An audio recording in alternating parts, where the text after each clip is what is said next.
welcome everybody. This is your host, Learvok, and you're just in time for more LEGO Bionicle MOC Showcase.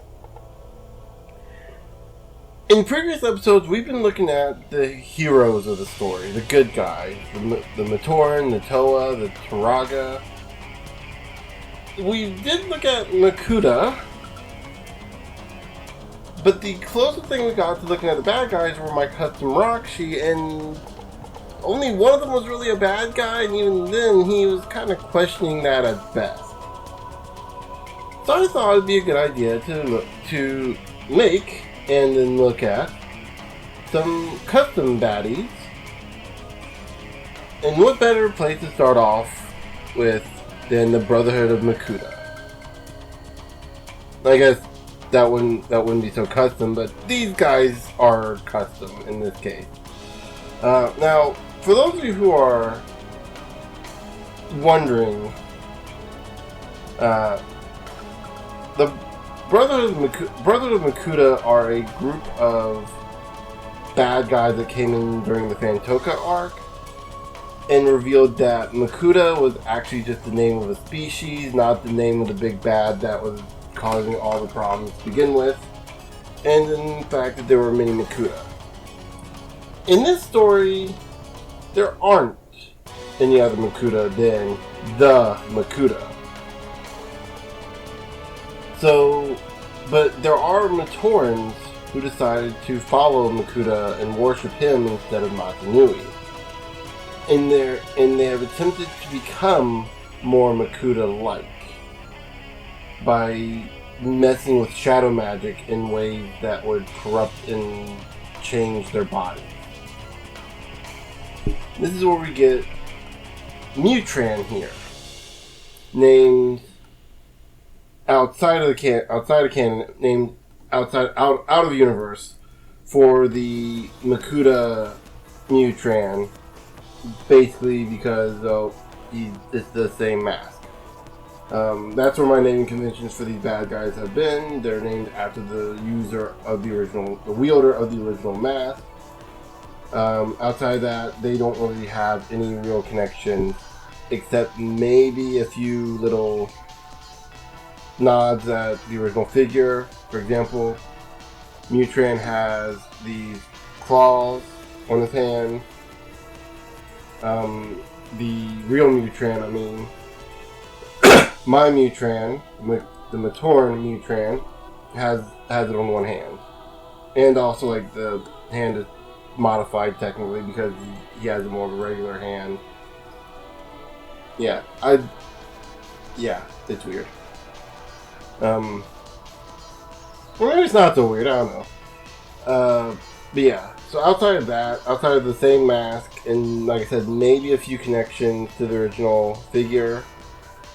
I say that as a big maybe because two of my figures have absolutely nothing to do with the original outside of the same mask and color scheme. So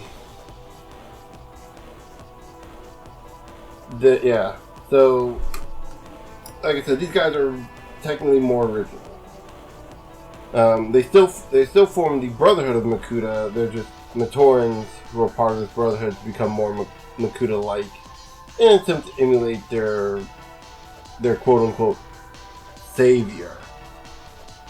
So Mutran here is the latest to come into the Brotherhood of Makuta. And also is one of the ones to suffer one of the more debilitating effects of messing with shadow magic. Before we get into that little nastiness, let's talk about what shadow magic does to a Mutran.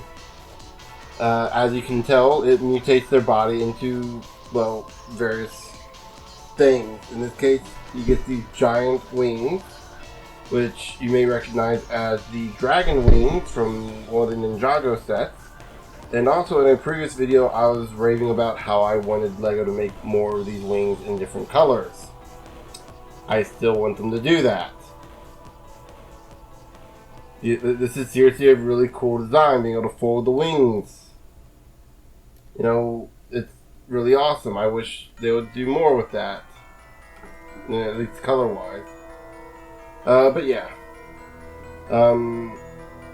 Let's see, what else can we talk about here? Now, we already talked about the hand, a very simple claw. This is the same kind of claw that was on the original Mutran. I only did one, partly because I only have the 3 claw pieces. I think I may have like 1 or 2 others, but not enough to make a full hand.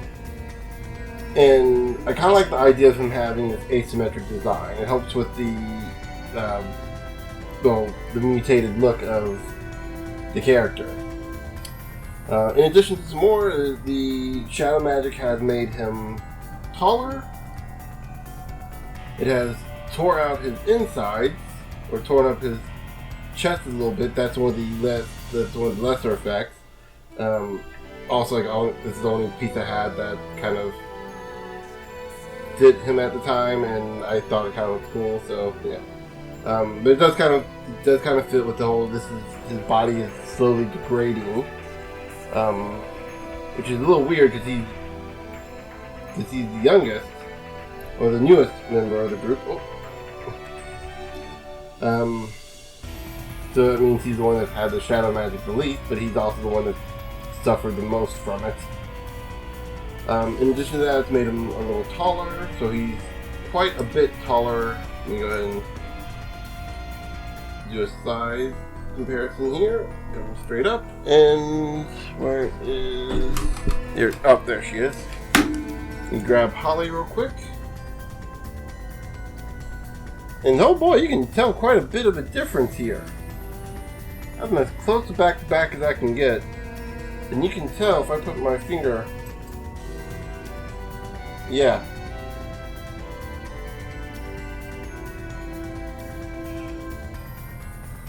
Quite a bit bigger. And that is in part due to how I designed him, because I needed him to be taller for the wing. And so that's also been an effect of the shadow magic.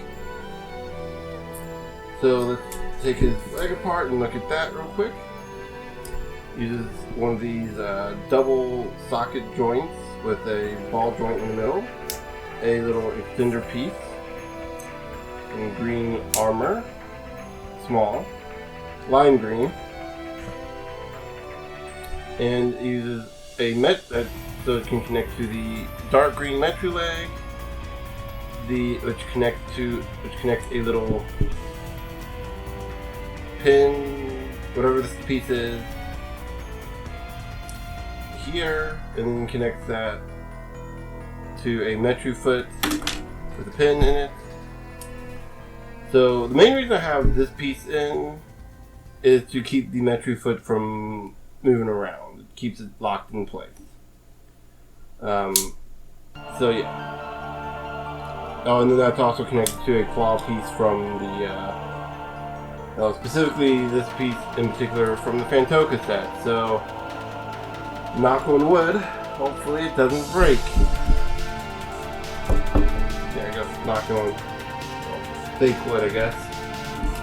Yeah. For those of you who don't know about the Phantoka or Mistika sets, that was around the time when they started using new ball joint sockets for their pieces. And those things were known for being brittle AF. Now, lime green joints were already brittle AF. And even today, they're still a little brittle AF. Like, I don't have...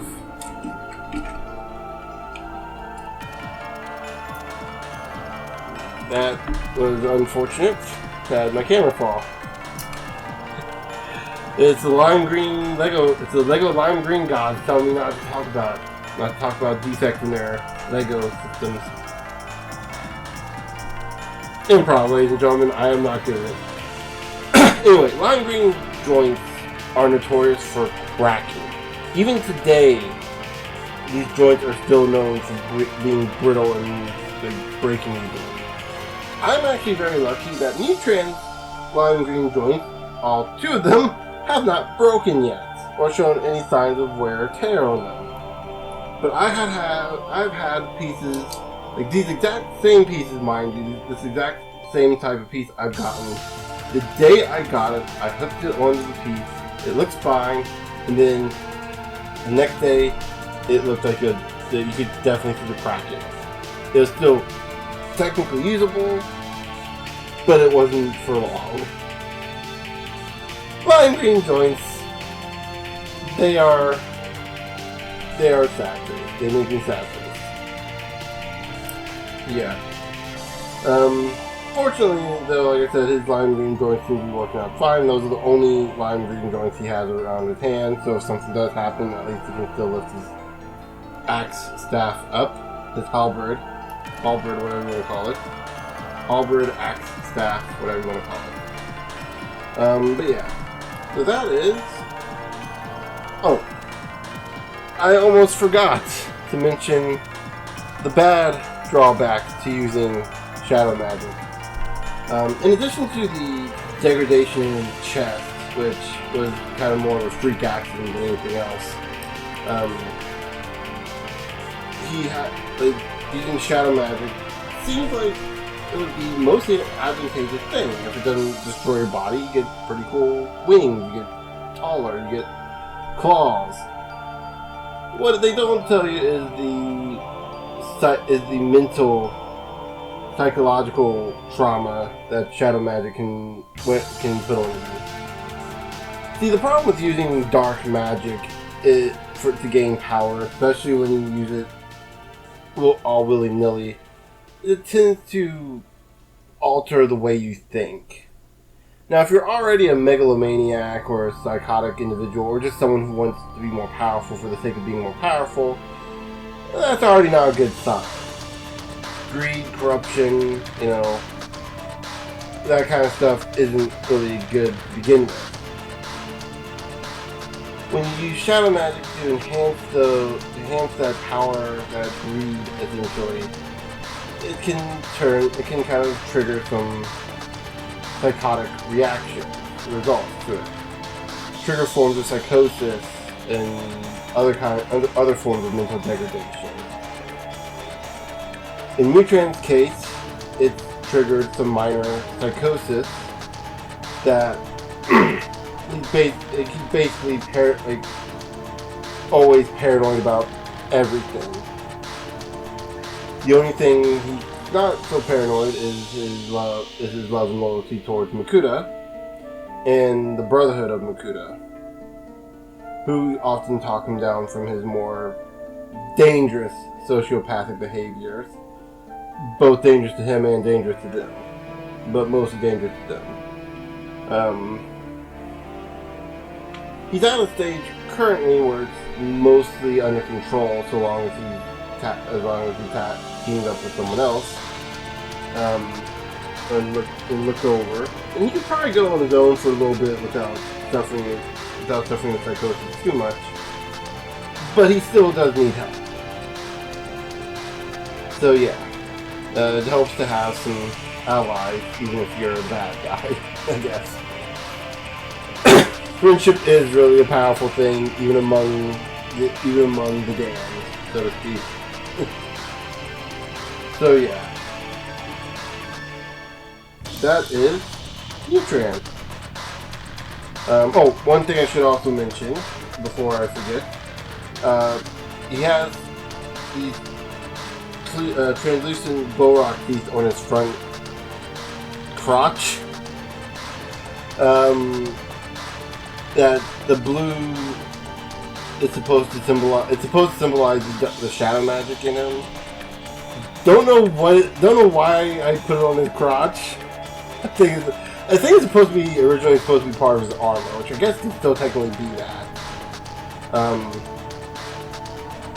But it's supposed to also symbolize the shadow magic that's in him. I guess you could also argue that the blue in here too, the blue parts of the inside of his insides could also represent that too. So maybe it's like it's bone. It's his whatever the axles, gears, and stuff that's inside of Mutran would represent Yeah, it would represent the insides of whatever would be the inside body of the motor. You know, the gears and pistons and whatever that make up the inside of it. Yeah. But yeah, so that is Mutran. And with that said, I'll see you guys later. Oh, hold on. I'm gonna make some pose.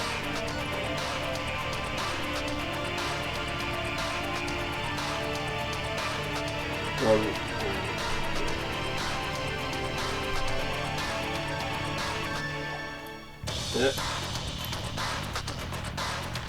I'm pulling back that axe a little bit. There we go.